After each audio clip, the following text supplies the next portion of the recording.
ako. Hindi pa ako kumakain.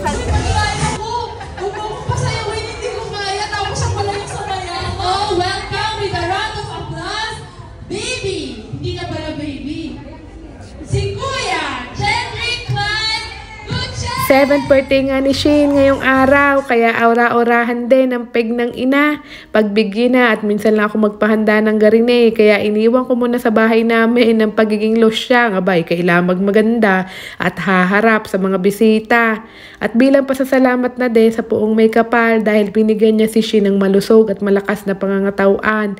Ito nga ang panahon na talaga namang ma-appreciate na niya ang mga okasyon na gaya na rin. Hindi na lang matanda ang mag-enjoy sa party, kundi lalo ang mga bata. Kaya karamihan nga sa mga bisita ay halos puro mga bata, mga anak-anak yan ng mga ninong at ninang ni Shane. Ang iba naman diyan ay kanyang mga kaibigan. Kaya nga hindi mawawala sa mga gantong party ang mga palaro pambata o yung mga parlor games para sa kanila. Pero wag ka, kahit matanda, nag-enjoy din sa mga palaro. Okay?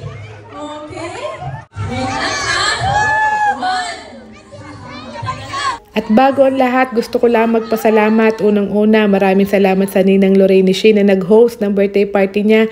Kaya talaga namang naging lively at enjoyable lalo ang kanyang party. Pangalawa, maraming salamat sa Alnor's Catering Services na nakuha naming caterer. Ang ganda ng pagkakaayos sa lugar.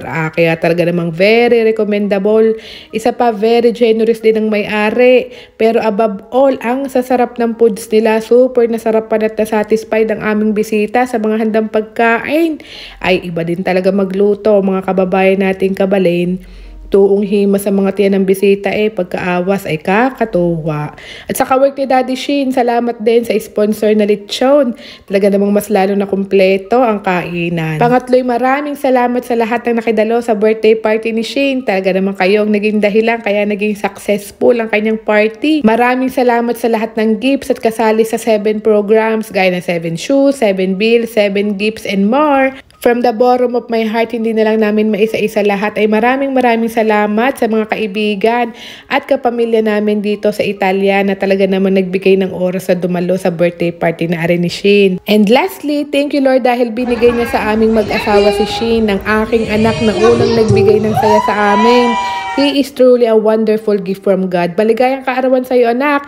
Kayong magkapatid ang aking ngayon at bukas. I wish you all the happiness in the world that you deserve at magkaroon ka ng maayos na pangangatawan hanggang pagtanda.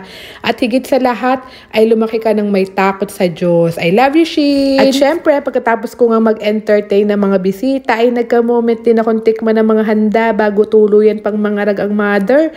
Kaya tara mga ka-frenny, kain na tayo! Una ko nga tinikman ay mga appetizers sa gilid. Sa lahat nga ng catering na na-attendan ko sa Milan ay isa nga ari sa catering services na napaka-generous dahil may pa-aperitibo pa sa gilid. Merong nachos, Vietnamese roll, appetizer bread with egg and crabs at madami pang iba.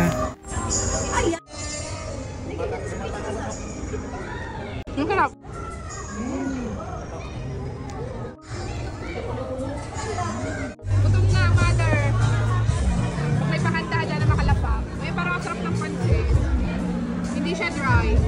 Get in! Ang Albert's Catering. Parang hindi ka ako nabubuto. May pahanda. Lechon, di ba? Makailang oras nga pagkabusog ng mga bisita, ako naman ang lalapang, ako naman ang lalantak ng kain, ay matitimusan ko din ang mga handa ng aking anak.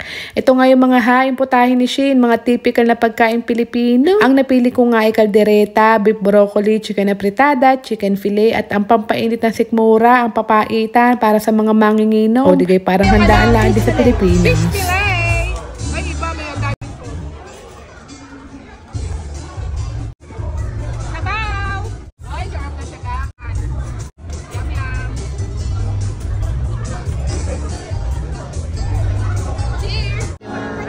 Alam mo, hindi pa handa eh. Meron lechon. Iyon at maraming salamat at pagkarining ang handaan ay madami akong yaya, madaming tagabuhat ang aking baby, kaya makakakain ako ngayon ng ayos. Isang buntulan na nga lang sa plato ang aking ginawa at nang matikman lang lahat ng handa. Nakaulam person nga ako kaya mas madami lagi akong ulam kaysa sa kanin. Kaysa madaming kanin, wala namang ulam.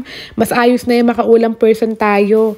Ang sasarap ng handa, makakaulit-ulit ako sa catering na nakuha kong are. Kaso yung na-miss ko ang kanilang kare-kare na isa pang masarap. Sa susunod, sa binyag naman ni baby, kare-kare naman ang aking orderin. Wala dapat spaghetti kasi pansit na yung kinuha namin. Kaso nung nag-food tasting nga sila, nasarapan si Daddy at si Sheen sa spaghetti. Kaya nagpa-add-ons lang kami at saka para din sa mga bata kasi nga children's party. Ang mahalaga na may nag-enjoy ang mga bisita to, mga nabusog. So tingin ko na may mga bikilanti yan. At yun lang mga ka-friendly, masaya ako para kay Sheen dahil napakadami niya natanggap na regalo. Ito daw ang wish niya ngayong birthday niya. Yung marami siyang bubuksan na gifts, kaya wish come true naman yan. At yun lang mga ka-friendly, salamat sa panonood. See you on our next food trip. Ciao!